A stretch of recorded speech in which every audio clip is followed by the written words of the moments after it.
Great. So the plan for today is really, we've heard a lot about contact tracing. It's been in the news. There are companies working on it. A lot of people, it crosses so many domains from public health, epidemiology to cybersecurity, privacy, software engineering. It's kind of very an interesting topic for a place like BW Tech, where we do have, companies that are working in privacy, security, and even, companies that are also working in the fields of health with life sciences and some therapeutics. And the point of this webinar, we really wanted to get a group of experts like yourselves who all are on our cyber advisory board to take part in explaining, how your expertise has informed, what you might think of contact tracing, any conversations you might have been involved with, and really to help some of the attendees, update them on what they might want to think about, considerations to take into place. And,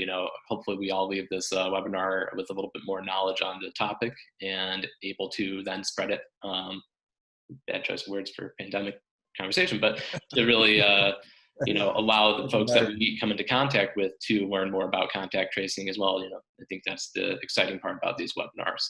So the plan for those who are all in attendance is, I'm going to allow the panelists to each introduce themselves, explain their background, and then give a short thought about contact tracing before we move into some questions. And the plan is we'll leave some time for Q&A at the end. So if you want to submit questions, feel free to do so in the chat, and we'll pick some to discuss. And then throughout this, we'll also ask a couple poll questions so we can get some thoughts from the audience on what they, how they view this. Great. So I think now if we could have, we'll start with Markus, then Karl, and then Rick. Introduce yourselves and then give some immediate thoughts on contact tracing. Sure. Yeah. Well, thanks, Nick. Thanks for having me. I'm really excited to be here. Like you said, my name is Markus Rauschecker. I'm the University of Maryland Center for Health and Homeland Security Cybersecurity Program Director. So that's a mouthful, but Center for Health and Homeland Security, or CHHS, is a center that's part of the University of Maryland School of Law. And our cybersecurity program really focuses on the legal and policy aspects of cybersecurity. So, we have several courses that we offer in terms of looking at legal policy issues, as well as data privacy in the world of cyberspace. And so I'm responsible for, running that program. We also have client work that we do through the center. So we actually have clients for whom we do consulting work. A lot of clients, as you might imagine, come to us, asking what's going on with the cybersecurity stuff. Some clients don't know much about it at all, and then we can help them kind of educate them on some of the issues and kind of help them navigate and create plans and strategies for how to address cybersecurity and data privacy for their organizations, whether that's government or the private sector. So that's kind of what we do at CHHS, what I'm involved in, and I'm happy to talk about, this really important issue that's in front of us right now, which are the privacy issues related to these contact tracing apps that are emerging now. So looking forward to being part of the panel. Great, thanks for the intro. And Karl, if you could introduce yourself. Sure, thanks, Nick. Karl Wagner. I'm in my second career. First career was with CIA and as an operations officer. My last job was Chief of Counterintelligence Operations, and under us fell the Insider Threat Program. And so I come at this with kind of a mindset, or at least having experienced ubiquitous surveillance of all types, including cyber type surveillance in my and our operations overseas throughout the year. So I have kind of more of a global mindset on this, which reinforces the need for and the emphasis I place on privacy. And now I do global risk advisory work. And most recently I started a company. We have an app called Confirmed by BuddyCheck. And it's not a contact tracing app, but it is COVID-19 related. And it allows users to record, verify, and share in an opt-in, privacy respecting way their COVID-19 status. And so I've had some discussions with enterprise customers about their conundrum. I didn't mention, but I was CSO at Chief Security Officer at Tesla under Elon Musk for a little while. So that helps me more easily put myself into their shoes so we can talk about the dilemma that companies face when they have to balance the liability and duty of care with respect for privacy. So I think I can come at it from several different angles. I'm pleased to be here. Awesome. And now, Rick, if you can introduce yourself. Sure. Hi, everybody. I'm Rick Forno. I'm a senior lecturer at UMBC and the director of our graduate program in cybersecurity and the assistant director of the UMBC Center for Cybersecurity. Like you heard from Markus, we take a broad approach to cybersecurity, both from a policy perspective, a legal perspective, and a technical operational perspective. So our students tend to be working professionals. They're coming to us from the military or the intelligence community or the private sector, looking to expand or enhance their cybersecurity or cyber operations capabilities. I came to UMBC, like Karl, from industry. My first career, I was in operational cybersecurity, from a hands-on keyboard geek early on to chief security officer at the company that actually ran the global DNS system for several years. So I offered a wide range of perspectives as well. My interests in joining this panel today, as you probably guessed, deal with the security and privacy implications of contact tracing, given everything that we're seeing in the world today, from one crisis to another, and just sort of the role of technology and how it can be used or, perish thought, abused as it's adopted more widely. So I think we'll have a very interesting discussion today. That's great. And I just want to make sure for those who might have joined and aren't familiar, I'm Nick Zajciw, and I'm the Senior Manager of Cyber Initiatives at BW Tech. So work with our companies on just helping them grow across any number of projects or how we can, find the right resources. So it's going to be exciting. And one thing I'll start with is we wanted to set the tone for what is contact tracing. And so I've got a couple of definitions and key concepts to keep in mind as we discuss for those who might not be as familiar. And so from an NIH study I pulled up, contact tracing is really followed by treatment or isolation and is a key control measure in the battle against infectious diseases. It's known as an extreme or locally targeted control, and as such has the potential to be highly efficient when dealing with low numbers of cases. It's frequently used to combat sexually transmitted diseases and new invading pathogens. So some of the concepts that are kept in mind are really to try and trace and monitor the contacts of infected people, notifying them of their exposure, supporting the quarantine of these contacts, and really expanding the resources available to help combat some of these crises and using a method of tools in doing so. And I think that's one of the things we're really seeing in this current environment is all the new tools coming about, and especially as most contact tracing prior to this has never been at such a scale. So I'll start with, saying maybe as we touched on, there's a lot of privacy implications. So how do you imagine contact tracing could impact the broader privacy regulations we're seeing, like CCPA and GDPR? How might that impact the future conversations as each state is looking at some measures? I think it'd be great if we can just hear a little bit from all of you. I'll get us started, and the others can chime in here.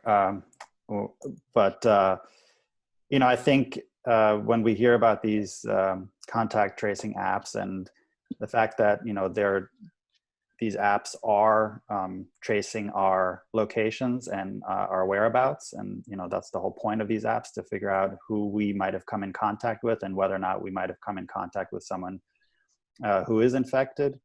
It just raises a lot of questions, and I think people become pretty leery pretty quickly when they hear about apps collecting their location and information with respect to privacy issues. And the thing that I think we're immediately reminded about, in this country at least, is that there is no national level comprehensive privacy law that provides privacy protections. What we have in this country is more or less a patchwork of privacy laws and regulations that deal with various industries or various issues, but there's nothing comprehensive that provides privacy protections. So, you know, I think we look to the states and to other industry regulations and to see if those might offer any kind of privacy protections in this respect when it comes to contact tracing apps. But, you know, but we quickly learned that, you know, things like GDPR out of the European Union or even CCPA out of California might not really offer the level of protection that we might want as users. And so in that respect, you know, there's been a lot of talk and new bills have been introduced in Congress to address specifically this sharing of you know, public health information, contact tracing app information that contact tracing apps are collecting. So there are, again, we see, you know, new initiatives that try to address this privacy issue because we don't have really anything comprehensive in the US at a national level.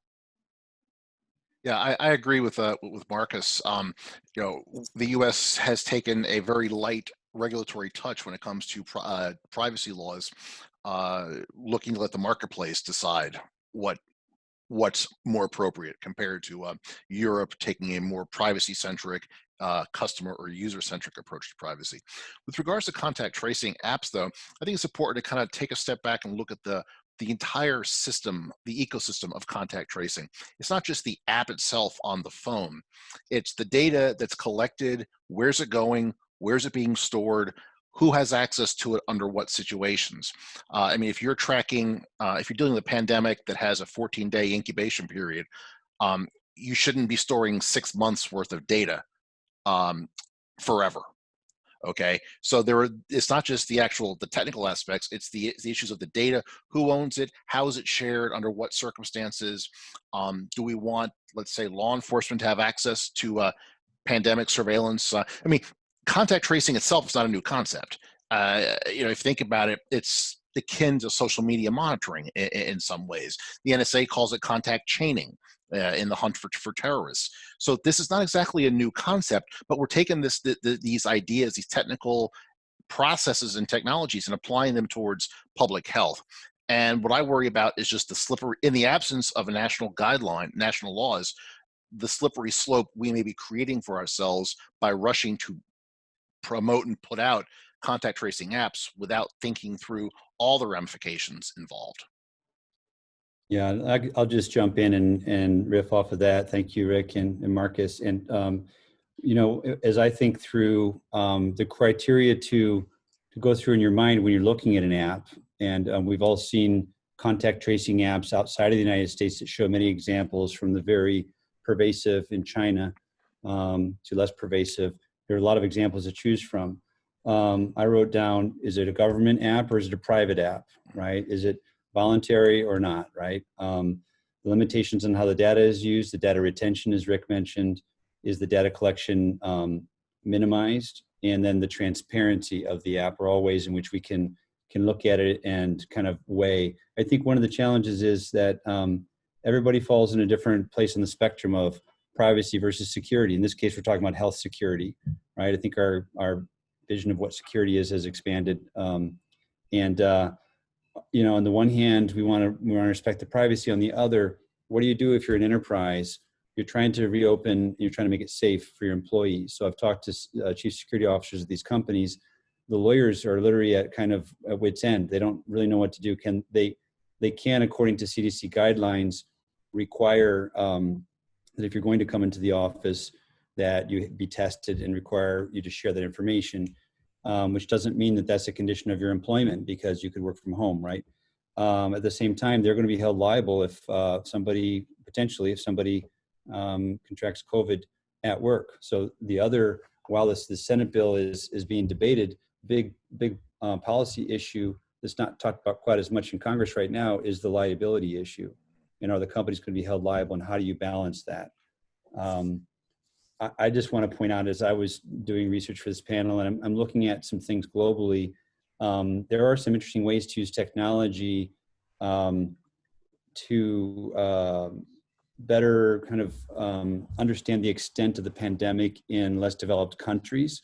but each of them in turn violate the user's privacy. Satellite images and phone data can be used in an aggregated fashion to see where the less developed parts of certain countries are, and then there's some AI algorithms that are being created that are being they're trying to apply movement of the phones to whether or not somebody may have contracted COVID.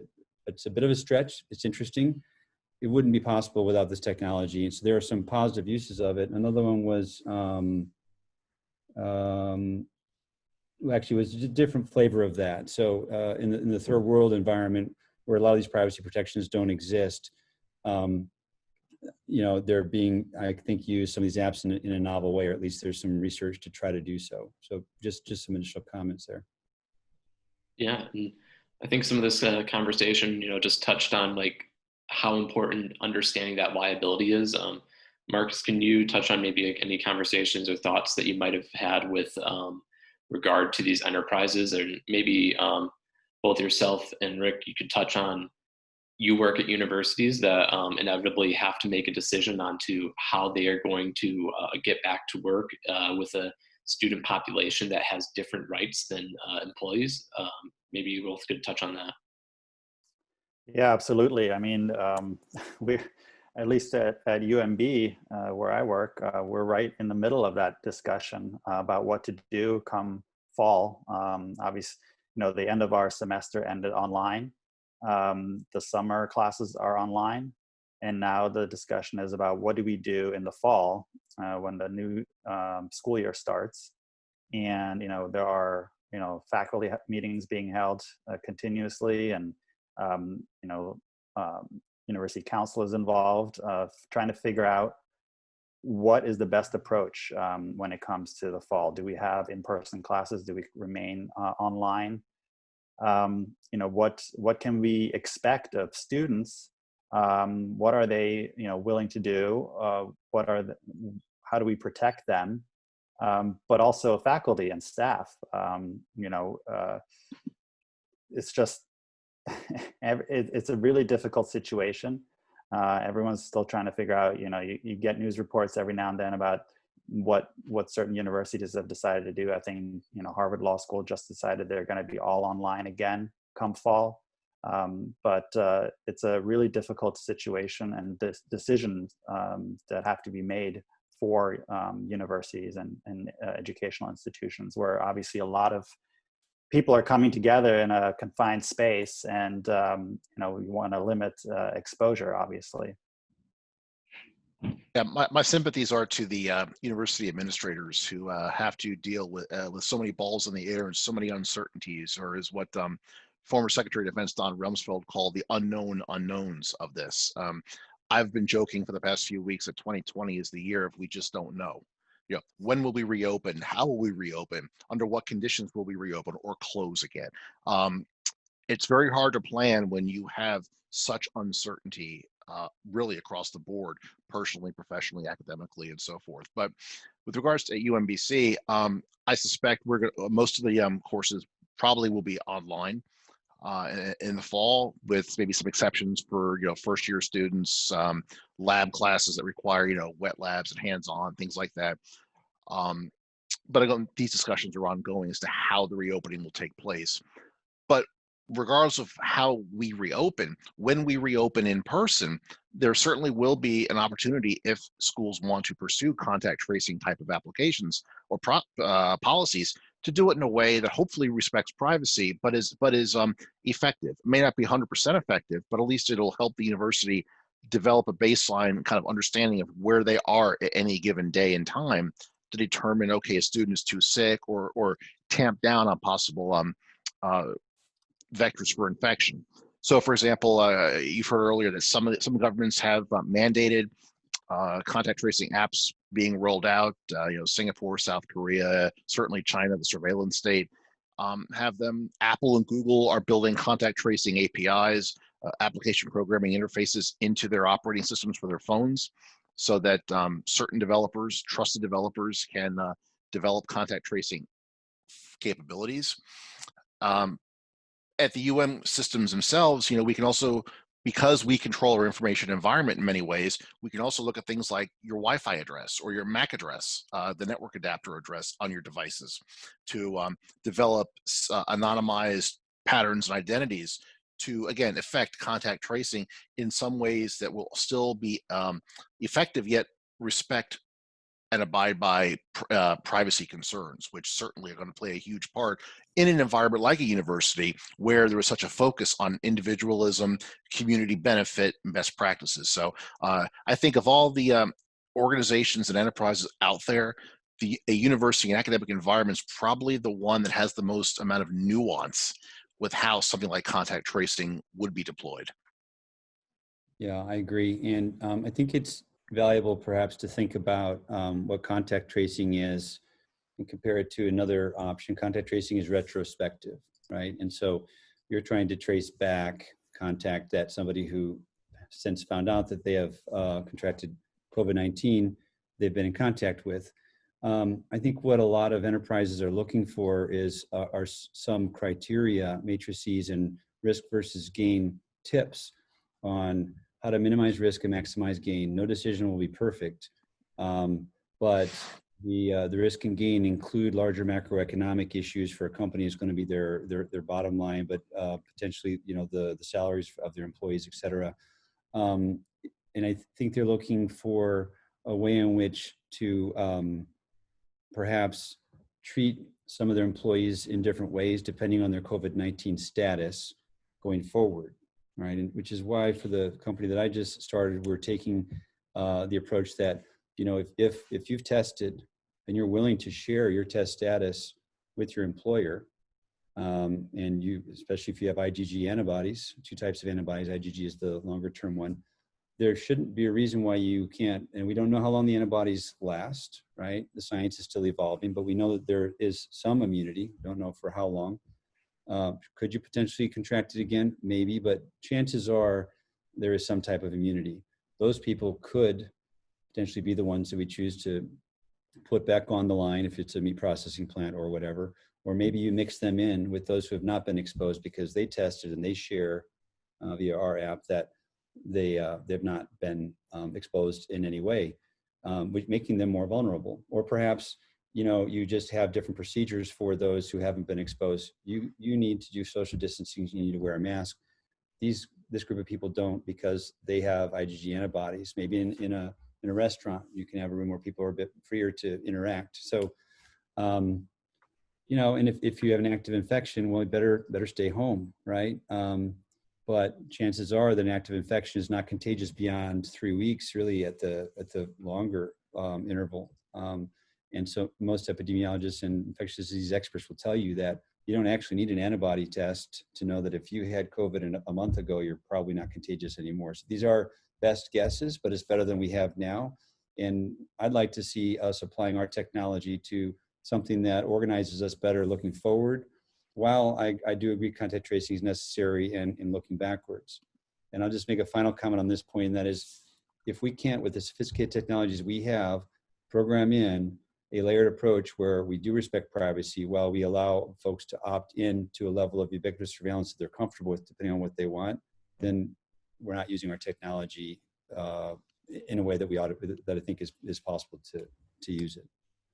And one other thing I'd like to add, one of the things that's being brought up a lot these days about contact tracing apps vis-a-vis employers is whether or not employers can require their employees to actually sign up for these apps once they're out there, and whether or not employers might be then forced to sign up and use these contact tracing apps against their will if someone does not want to participate in a contact tracing app. Whether or not an employer can actually force them to do it anyway, or risk losing their job over not using the app. So that's this is an issue that's being discussed a lot too, and it's an issue that's being addressed at least in one of the Senate bills that has been introduced. This notion that these contact tracing apps have to abide by some sort of anti-discrimination ideal where, you know, you can't lose a job because you don't want to use a contact tracing app, or you can't be denied insurance coverage because you don't want to use a contact tracing app. So, you know, those are some legal issues that are being hotly debated right now too with respect to contact tracing apps. I think that actually ties into the bigger question that we're seeing, or issue that we're seeing with technology in healthcare more generally. That where does your healthcare data go and who's using it? Whether it's your fitness tracker or like a smart toilet that has sensors to detect what is going through your body. Where does that data go, and how can it be used against you, let's say, by your insurer to raise your rates if they realize that you've been you're a heavy drinker because there's more alcohol remains, you know, in the toilet? Can they then turn around and increase your insurance rates? So Markus, I think, was subtly, or not so subtly, hinting at this being contact tracing being part of a much broader discussion about technology and data privacy within the medical and health arena. Yeah, because, you know, someone might think, well, we're talking about health data here, so wouldn't HIPAA apply? You know, this comprehensive, you know, pretty robust and powerful, you know, health privacy law with respect to health data. But that's not the case here with respect to contact tracing apps. You know, HIPAA only applies to covered entities which are usually healthcare providers and their business associates. That's what's covered under HIPAA. So these apps that are being developed here, these contact tracing apps, presumably would not fall under any kind of HIPAA protection. So it really comes down to, in the end, you know, what is the in lieu of any kind of actual law or regulation that would apply, you know, what it'll come down to is the privacy policy that the app developer puts out there with the app. And you know, you as a user would have to review that privacy policy and determine whether or not you feel comfortable with that policy. And, you know, all the questions that Rick and Karl raised at the beginning of this webinar, you know, what information is being collected, how is that information being used, with whom is it being shared, you know, what kind of recourse is there for you as a user if any of this is, you know, violated, or if the privacy policy is violated. Who enforces that? Do you as a user have a private right of action to sue the app maker? You know, these are all the questions that, you know, I think as users we want we would want very transparent answers to be very clear about, you know, how this app is being utilized. Also, too, and I had to stifle a chuckle when you said, you know, users have to be aware of the privacy policies. How many people on this webinar read privacy policies or terms of service? Markus, put your hand down. I know you probably do, but we don't. So how we explain the privacy ramifications and possible consequences to users in a more simplified, straightforward manner is also, I think, part of this discussion too, because contact tracing, these apps are not being pushed out just to the geeks of the world or the lawyers of the world. This is going out to people who barely know how to use their cell phone, and they don't understand these various nuances. So it's got to be a very simple explanation so that they know what they're getting into and what they're signing up for or being asked to do. I agree. And I wanted to just throw out a concept that, you know, sometimes it's not as easy as you might think to know what is attributable data, what is PPI. So while I'm not going to give you any secrets of my time at Tesla, I will say that we had some debates because one of the first criteria in security, of course, is protect the crown jewels, know what they are. To protect them, you have to know what they are. And unless you know what you're not protecting, you're really not protecting anything if you're trying to protect everything, right? So what are the crown jewels? So we went through the exercise, and we were pretty in a smug way sure of ourselves that the route data for the cars, divorced from the customer data, was not PPI. And until an engineer came to me a few weeks later and he said, you know, if I had your route data, I don't have a Tesla, can't afford one, but if I did, I can figure out where you live because you're going back to the same place and you're staying there every night. So it's clear, it's obvious, it makes sense. I can find out where you work. And then I can find out that maybe you drink a little bit too much on the weekends because your car zigs and zags. That starts to become very private information. Maybe you go somewhere where you don't want people to know once a month, right? So applying that to health data, we have this app. My company does. And we're working with an organization that represents our firefighters across the US. They want to know, but before they go into a site, if there's a fire or there's a health issue or something, they want to know whether COVID is in the house. I'm promising to our users, I'm not going to share their data unless they opt in to sharing it in an anonymized way. So how do I anonymize that? But I know that even if they think it's anonymized, I know what real anonymization is, and I have to be a little bit more severe about it than what they're going to expect. I still want to serve the purpose of keeping the firefighters safe. So it becomes a lot more complex than you think. The best you can do is be aware of the privacy policies and force these companies to explain to you at every level, okay, how is that data used? Are you selling it? Okay, we'll get that out of the way. You're not selling it, you're giving it away in an anonymized way. To whom? For what reason? Why? Is it really anonymized? How could one find out who I am? Do I really have anything to hide? I mean, that's an argument I don't like. I've got nothing to hide, so I'll give everybody everything. That doesn't wash with me. I spent 30 years protecting our rights in this country that are different from those overseas. So I want to see them protected. So again, I guess I come with more questions than answers myself. As we get into this discussion, one of the things that keeps coming up is how important it is to keep those security measures in place. Maybe Rick, you could speak to some of the things that, what are some of the things we want to see in these apps? Some of the features that, can at least start towards being at least some level of consideration to use. And also, looking at, there's going to be vulnerabilities that are discovered. I think India had a problem with this with their contact tracing app where it was discovered. And, if it's being used already by millions of people, how do you want to see companies reacting to that? I think, firstly, we have to vet the developers themselves who are developing these contact tracing apps. So you don't have 80 or 100 apps in an app store, of which only 2 or 3 of them are really reputable, and the rest are malware or horribly coded or have privacy or security ramifications. Apple and Google are taking a pretty ironclad approach, even more so than usual with their app stores, to limit who can do contact tracing apps at the moment, which I think is a good thing. So you have to vet the developers, the company making these apps, but then from a security perspective, proper software development techniques, ensuring that the data, there's no data spillage, no ability to share data between apps on the mobile device. Again, a lot of the best practices of software development and cybersecurity that we all espouse for years come into play here, just like anything else. But there's an extra level of sensitivity involved because we're talking about data that may not be medical data, but it certainly is being used for medical purposes on a much larger scale. So you have to make sure the software is developed according to best secure software designs. You have to ensure that the data is protected on the phone, that it is not leaked or can escape to other apps. Other apps can't read that data.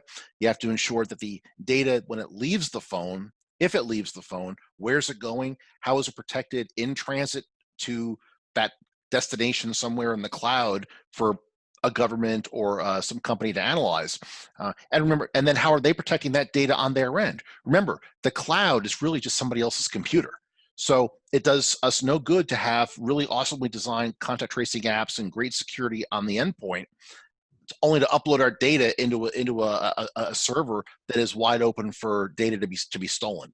So it's a combination of best cybersecurity practices all along the way, with the recognition that there's also a higher degree of trust involved, given the nature of contact tracing data generated, and as Karl said, what that could mean about developing a profile of an individual user. And that, I think, is really where the sticking points are, because once you lose that level of trust in the app or the tracing ecosystem, people aren't going to want to play, and the functionality just disappears.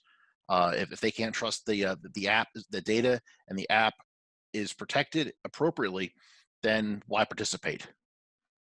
Yeah, and I'll just add to that this is a moving target, right? And so I think we've all seen apps that version 1.0, 2.0, good to go. Update comes along, and all of a sudden it's a leaky app, right? And so how do you vet that over time? We all have lives and things to do to make sure that they're retaining those standards, or that the privacy policy doesn't change policy doesn't change all of a sudden, and they put it in their terms of use, but do you really read that? Even if you read it the first time, are you going to read it every time? Right, and when they're designing the software, it can't take the normal mobile app design. I mean, they call it agile development. Push something out, every hour or every day. I view that as sloppy programming or lazy programming. Let's just do what we can every day. That I think opens you up to a rash of errors and sloppy coding and potential problems. So particularly with apps like this, where trust is so paramount, you can't do agile development. It's got to be a robust release, and then see if there are any problems, and then do another robust release. But Right. these incremental drops along the way could certainly present security and privacy problems, and again, impact the level of trust that the users who are providing data as a resource are not comfortable doing, and it breaks the entire idea of contact tracing. No, I really appreciate all of your opinions on this, and I think at this point I want to make sure that we can open up some polls to some of the attendees as well as panelists along the lines of some that we were planning to do initially, but the conversation just got started, and it was great. So I'm going to launch one poll here that participants can take advantage of while we speak, and maybe in the next couple minutes we'll see the results of that.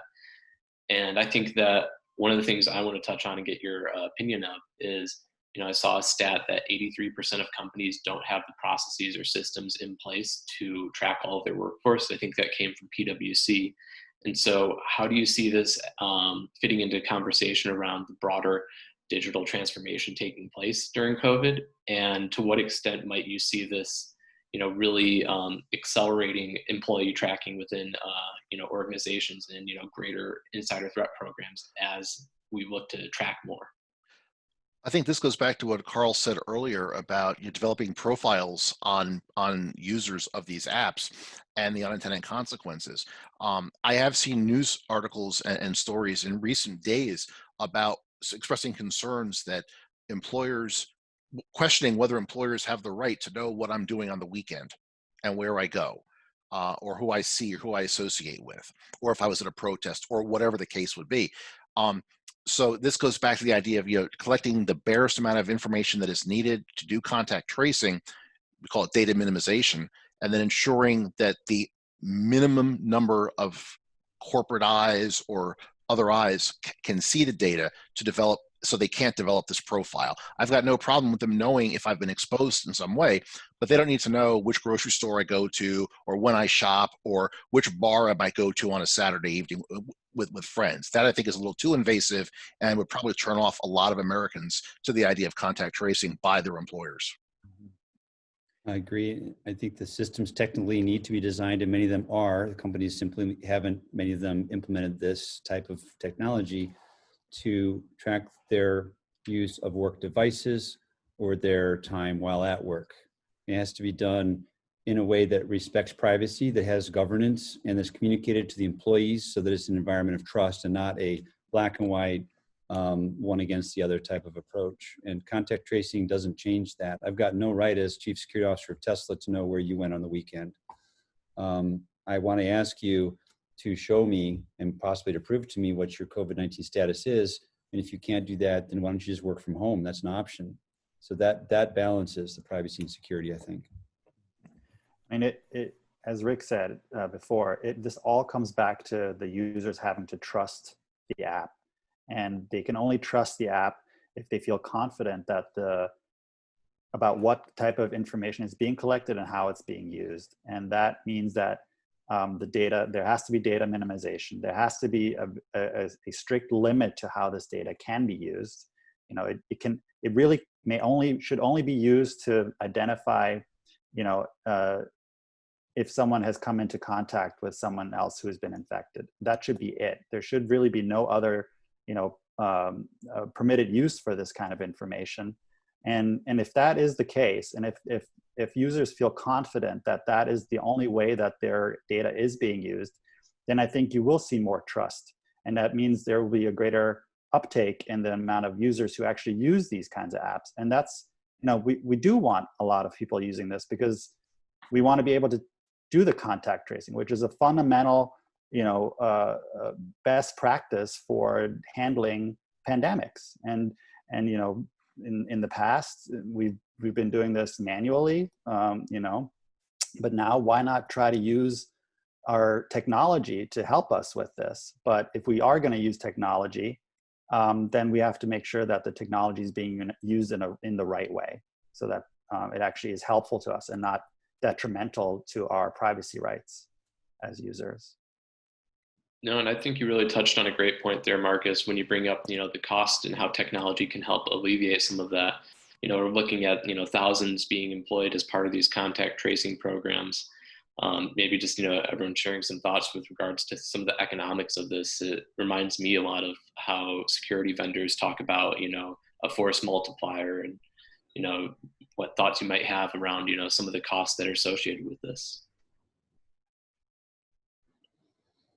Well, I think, there's always going to be a level of manual contact tracing for people that don't have phones or mobile devices. That there will always need to be public health workers that go out, various cities or out in the hinterlands or wherever to do manual follow-up.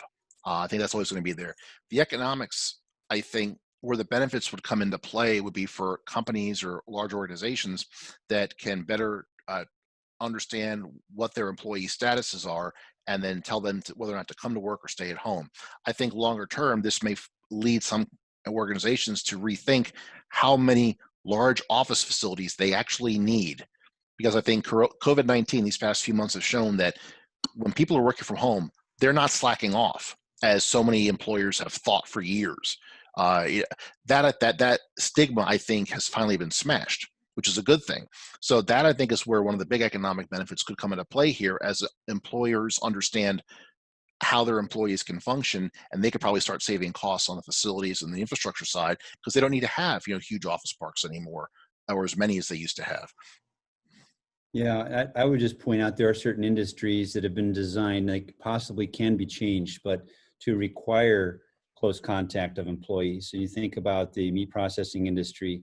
One of the experts recently told me that they're looking at potentially building a lot more meat plants that have a lot less throughput and that have many fewer employees. So that's going to require a lot of capital investment. I don't know if that will happen or not, but you look at the mining industry. Is it possible that in the mining industry, you can get to a situation where you don't have anywhere between 500 and 2,000 miners in close proximity to each other? Very hard. So in some ways, you can only work from home in certain industries. I think the cost versus benefit analysis many times comes down to this. Think of yourself sitting at work. You're upset because you're being forced to have contact. I don't think one can force you. I hope the law comes out to say that contact tracing is not enforceable by employers. But let's say that you begrudgingly, voluntarily used contact tracing. The person next to you didn't. They brought COVID in, they got it to you, and you were out for 2 months, or God forbid you died. That's a huge economic cost. You or your family members are going to sue the companies. There's a large liability cost, and there should be. Companies need to be held to account to properly balance the risk versus gain. And there's it's more complex than you think. So it's not as easy a decision. The privacy part, I think, even for the individual, if it's you and the person next to you, it looks one way when it's when you're the one with COVID, and another way when they're the one with COVID, or they're the one whose contacts are being traced. No, I appreciate your thoughts on that. And I want to take a moment to share the results of that poll.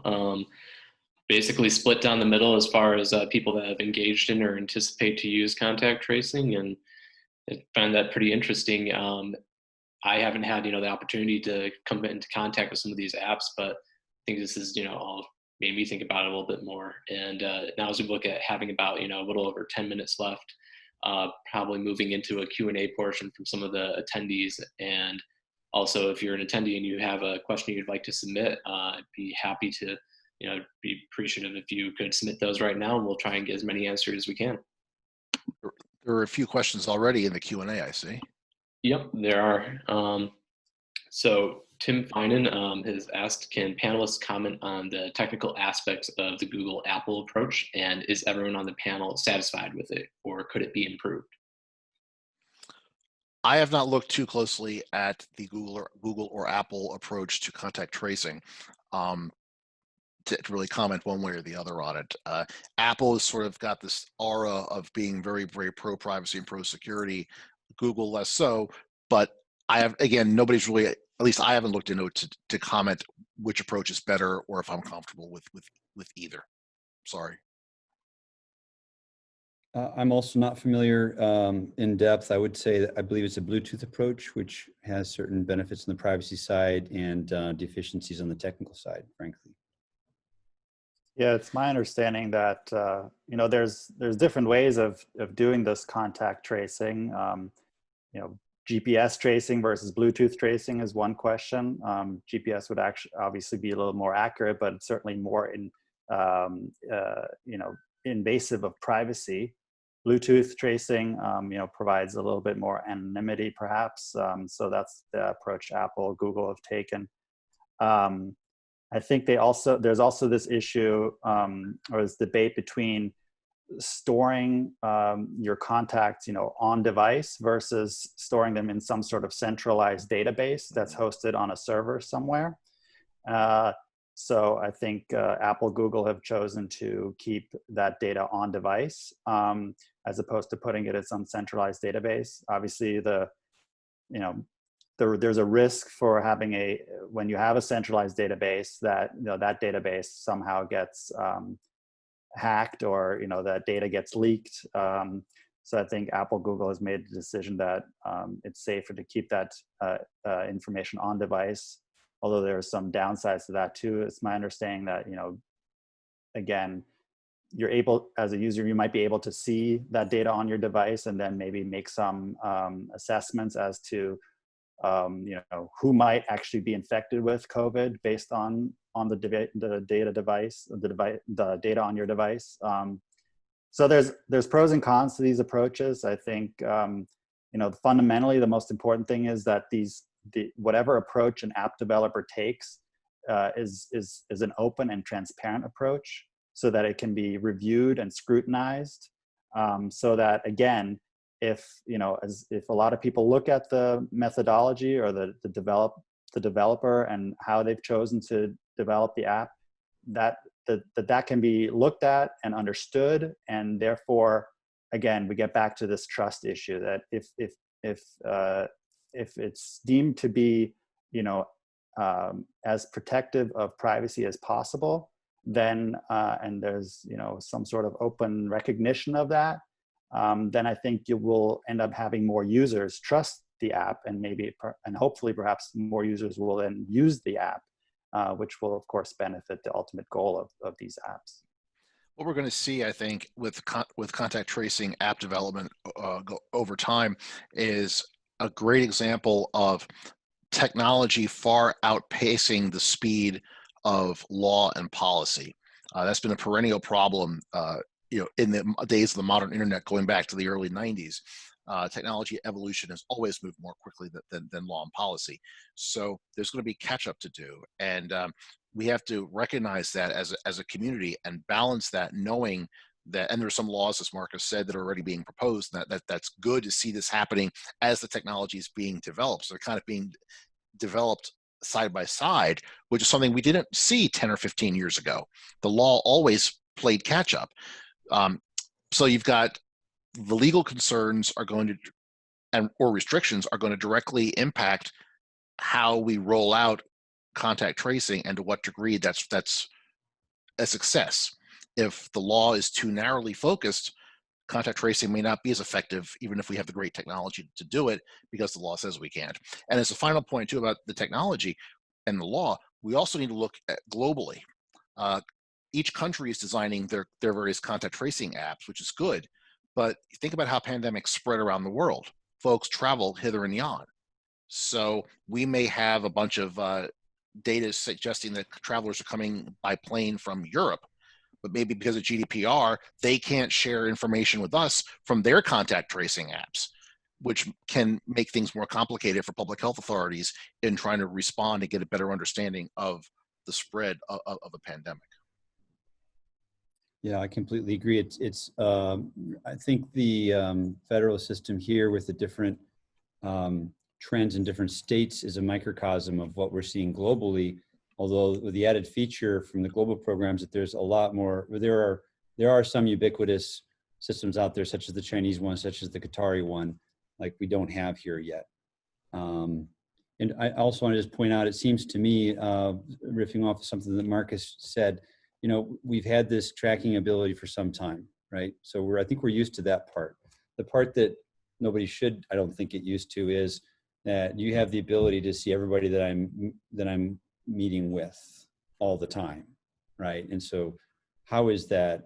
How is all that? Basically, it's what we used to do in counterterrorism, right? The relational databases we use to build out somebody's social network, but on a massive scale for every American that would use one of these apps. So again, I don't mind the tracing as much as I do. Why do you need to know everybody that I'm in touch with? Right? Yeah. So, it's the tracing of your contacts, but then also the profiling of your activities. Exactly. And that second order metadata, if you will, that I think is a much more sinister and ominous concern for us to deal with in a public health sense. That's right. So we have about 5 minutes left. I want to see if we can try and get 2 questions answered. We have Samir from Ardent Privacy, one of our BW Tech companies that engages in privacy, security, and data-centric security issues, has stated, separation of duties should be enforced, and giving control to medical data to the same companies that might sell that data as a business model is probably not going to help privacy. Can anyone just offer some brief thoughts on that? I want to make sure that we have time to get to the other questions too. Short answer, absolutely true. You want to have separation of power, separation of data. The last thing you want to have is somebody downloading a contact tracing app to their phone and buying into the system, only to find a couple of days later, they're surfing the web on their phone and they see a pop-up for flu medicine or your nearest COVID testing center, because your phone suddenly knows that you are looking up or you've been around people. That right there would break the level of trust. So yes, indeed, we've got to segregate this data and these apps across the board. Great, I appreciate that answer. And then whatever Samir says is spot on, because Samir knows his business and he's got a great business model, and it's a great example of what BW Tech produces. We appreciate those words, Karl. And maybe the last question while we still have some time is, in many countries, contact tracing is being done manually via personal interviews. How can automated systems be integrated into this approach? And while that's being answered, I will start a final poll. Whoa. Oh, that's your poll. Sorry. I would say, I mean, yeah, the technology can support manual tracing interviews. The contact tracing when done manually is an interview. There are a series of questions that the interviewer will ask the individual, the respondent. Contact tracing apps, for the most part, tend to be silent in the background in many ways. They're not asking the end user questions to respond on their phone. Some may, but the idea, I believe, as we're talking about contact tracing apps, is for this to kind of function in the background, silently seeing who you're around and associating with, and then collecting that data. So it's not an interview-based contact tracing experience like it is in some of these other countries, where people actually go out into the fields with a pen and paper and ask a series of questions. And I think, as was mentioned before, I don't think this is going to be an either or. We're going to see both approaches continue. Both approaches are still necessary. But I think the idea with these apps is just that, why don't we try to utilize technology to help us in our tracing, and trying to figure out how to best utilize technology for purposes of public health. But certainly the manual tracing is going to continue as well. It's absolutely necessary. So they'll complement each other. Yeah, I agree. I agree. And I think that, a lot of what we need to worry about when you're talking about a pandemic, I think, is time. So time elapsed between when you do your contact tracing and kind of complete it is time wasted that I think results in a bigger problem. And so using the technology to do this more quickly is great. And I think adding a layer on top of predictive analytics and some inferences and to give it to public health authorities so that they can understand, gee, on the south side of Chicago, we get a lot of people with antibodies. Well, why is that? Well, that makes sense. Maybe it's somewhat lower socioeconomics. They had a higher COVID rate, but now they have the antibodies. Let's do something about that. So it's not just at the individual level, but at the broad population health level. What inferences can we draw? How can we be more predictive? How can we use the technologies to go to the next level and do something positive with it? Well, I want to thank you all for your time and your thoughts on this subject, sharing the last results of the poll. And it seems that most people have concerns with, just being aware of how this information is being used, whether it's privacy data or just the sheer number of apps. And, we have 1 minute left. Maybe we can go around and everyone can just share a final thought they have on the subject. And I want to thank everyone who was able to attend and participate. Thanks. Just real quick, I think as potential users of these apps, I think we're going to want to really demand that transparency. We want to know exactly what the answers are to those questions that we posed here at the beginning of the panel. I think we want to keep a close eye on what's happening on Capitol Hill in terms of some of the bills that are being proposed there. I think we're going to make sure that our privacy as users is protected, and I think it's absolutely vital for not just our privacy interests, but I think for the efficacy of this initiative, of this public health initiative. I would just say that I think we have the ability, if we're smart, using all of the technology at our disposal, all of our mature understanding of privacy, to appropriately address the issues at hand, that taking into account our federal system, the diversity of our economy, of our people, so that it's not one size fits all, right? And that we can deal with just incredibly vexing and troublesome population health issues in our densely populated cities without completely paralyzing our rural areas, right? We have to use the technology to accommodate both ends of the spectrum. And I think we can and we'll do it while respecting privacy along the way. I think we have to approach this like we approach any, or the way we should approach any new technology innovation. And that is, think this through from end to end. Don't blindly rush into things and throw it against the wall and see what sticks. We have to be mindful of what we're getting into. We have to be aware of both the conveniences and the benefits, as well as the risks and the costs involved, both technically and legally. We can't have a situation where the law is too narrow or too broad, and that can create technical problems, and vice versa. So it has to be developed in parallel, and we have to also, as a bottom line, ensure that we look at not just the benefits, but also the consequences and potential risks to make sure we do this right and we maintain user trust. Great. Well, I really appreciate everyone's final thoughts. We're about 2 minutes over, so I want to respect everyone's schedule and wish you all some good health, and hope that we can do some great panels going forward. Thank you, Nick and Megan, for organizing this. Thanks. Thanks, Markus and Rick, for allowing me to be on the same panel with you guys. Likewise, we should catch up sometime. We should. That'd be great. We probably crossed some paths earlier in earlier in life. Definitely. And so all you folks out there, we have looking forward to interacting with you all during office hours or in whatever capacity. Absolutely. All right. Cool. All right. All right. Thanks all. Thanks everyone. Take care.